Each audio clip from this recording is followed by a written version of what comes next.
Um, just today, I'm going to be going to see Batman vs Superman. I'm really looking forward to it. Apparently, the recent reviews are very, very negative. Like the first reviews of it have been really, really negative, and it's got like about 41% on Rotten Tomatoes. It's on now today. It's at 1:25 p.m. I reckon it's going to be packed. So I'm hoping I'm at least expecting to be good. I mean, I went to saw Fantastic Four. They had already had bad reviews, and I went and saw it, and they were correct. They were terrible. It was a terrible movie. It was absolutely awful. I don't know why I wasted my money. I wasted my time, wasted my money watching that movie. So, and I have a bit of hope that Batman vs Superman is going to be good. So let's check it out. Okay, so I have returned from Batman vs Superman, and honestly, I think it was a good movie. It was an awesome, awesome movie. Um, I don't think it is as bad as a lot of negative reviews say it is, but there are still parts of the movie which I really, really, really do not like. So, at the moment, the only really thing that ultimately really sticks with me, that really, really sticks with me after seeing the movie, is probably the first hour, the first half of the movie. I feel like the first half of the movie was kind of boring. It was kind of exposition. It was kind of setting up for this massive fight between Batman vs Superman. I mean, it does have a few action scenes in the first half, like the whole Batmobile chase scene with Batman and his Batmobile chasing the LexCorp truck, but other than that, I find the first half completely boring. I guess they needed to kind of, build up and add some story in the first half because there's only Man of Steel, and I think the Dark Knight is, or the Dark Knight trilogy is a part of this. I'm not sure. I don't say that the Dark Knight is included with, it's the same story or is it connected with Man of Steel. It doesn't really make sense, so I guess they kind of needed some story or explanation as what happens. And oh my god, it's just, and also we have Bruce Wayne's dream sequences, which what the hell? Like there's one part in, obviously Bruce Wayne was dreaming. It was like the city was destroyed and Batman was wearing this trench coat, and all the city was desolate and deserty, and I'm thinking, are we watching Mad Max? I feel like we're watching Mad Max with Superman and Batman in it. What the hell?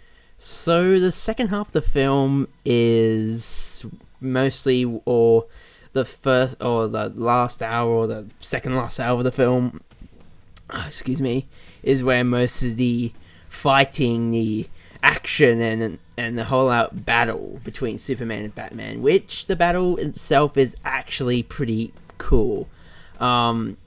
Super Batman has actual kryptonite. Yeah, there's kryptonite in this movie. He uses it to weaken Superman, so that Batman can get in there and deal some big blows against Superman. And obviously Superman is really, really strong, really, really fast, so he's kind of treats Batman like a rag doll, to be honest.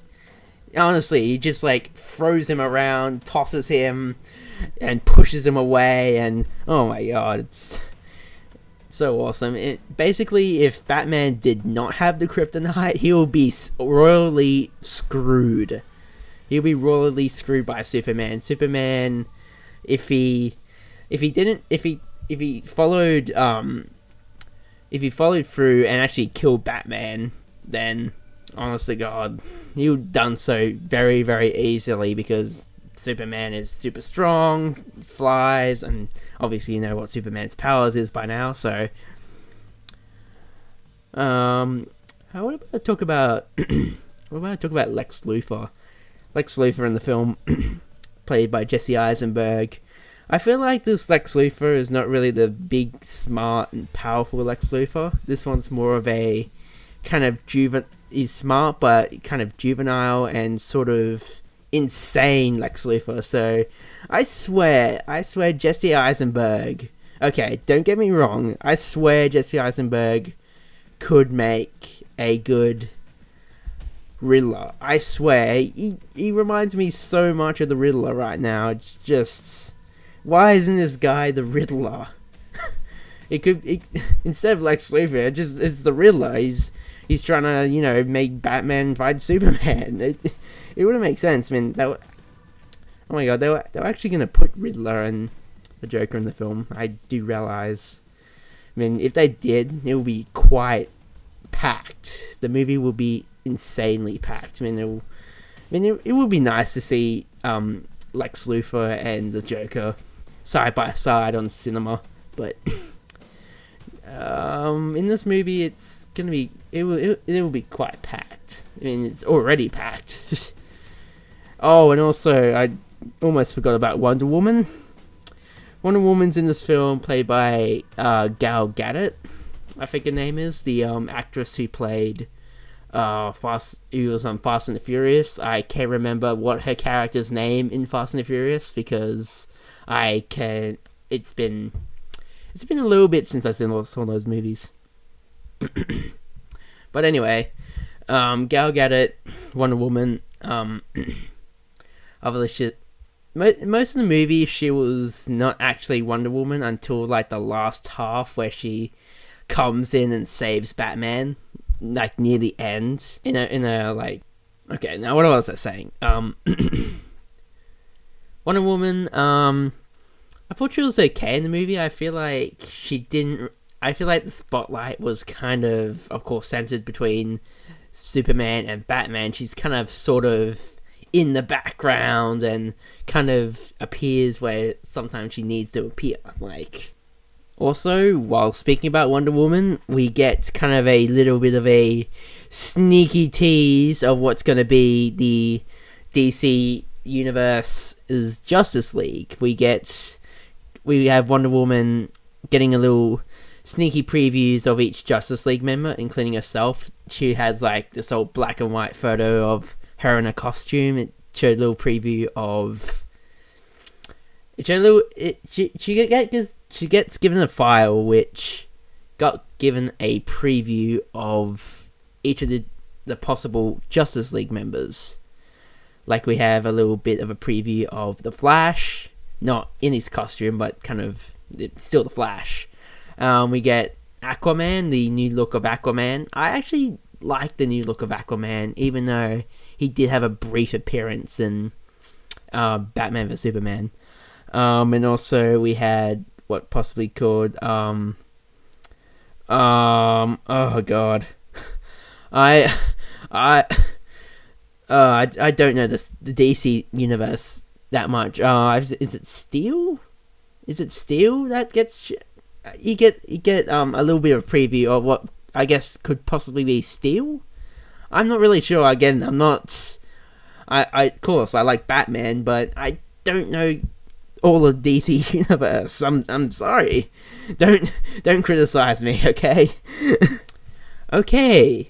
Now finally we get to talk about Doomsday, Batman's villain that he fights with, that appears in the last half of the movie, because you got Superman fighting Batman, and you got Lex Luthor, who takes General Zod's body and basically turns him into basically makes him into Doomsday. Basically, he found access to that crashed Kryptonian ship, which somehow has a chamber that can apparently transform and rejuvenate, I guess. So what he does is he uses Zod's body and gets a bit of Lex Luthor's blood, and basically slowly and using the electricity makes him into Doomsday. I gotta say, honestly, Doomsday is a lot better than how he's shortly previewed in the trailer, but it's kind of silly, and there is a reason why they picked Doomsday in the film. I am not going to spoil this huge major spoiler. A character dies in this film, and I'm not going to spoil it here.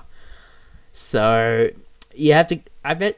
I know who dies. I'm not going to spoil it. I don't want to give it away, because that's pretty much how the film...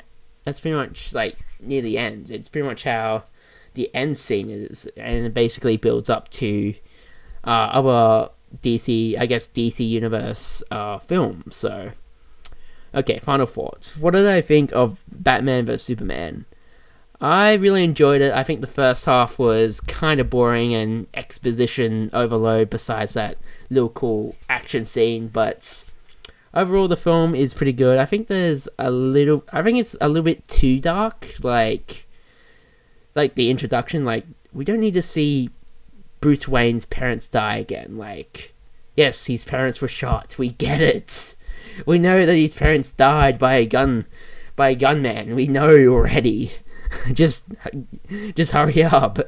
So, I really enjoyed it. Kind of hoping that the other DC movies would do something a little bit different, like maybe kind of sort of lighten the mood up a little bit. Like with the Marvel films, like, I know I'm now comparing DC with Marvel, which is pretty silly of me, but I think the Marvel films' success is they don't take it too seriously. They don't go full dark and full gloomy and full gritty. They just know it's ridiculous, and they have a joke with it, and they can have, serious moments or action scenes and still have a good time and still make jokes and be lighthearted. I think that's kind of the reason why the Marvel films were kind of successful. I mean, I still like this film, and obviously Batman being my favorite DC Universe superhero, but I really like the Marvel films. Don't get me wrong. I'm not comparing Marvel and DC, but there we go. So, Batman vs Superman. I'm probably gonna give it about a 6 out of 10 for me.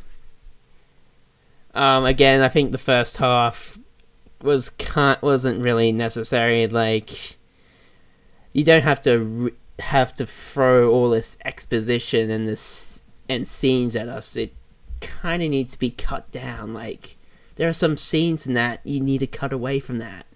I mean, this is like about a 3-hour movie, and some of those scenes, I swear, are just not necessary. It's just, ugh. And a superhero movie, no less. So, and also it's too dark. It's dark. Like, why DC movies go dark? So, those are my thoughts on Batman vs Superman. It may seem like I'm giving it a rough time, but I'm kind of setting my expectations high for superhero movies. And obviously, I've seen a lot of superhero movies, and Batman vs Superman is no different. And I kind of need to judge it a bit harsher, with a bit of grain of salt. So, anyway, guys, this is Dreadwing 2029, and I'll see you guys next time.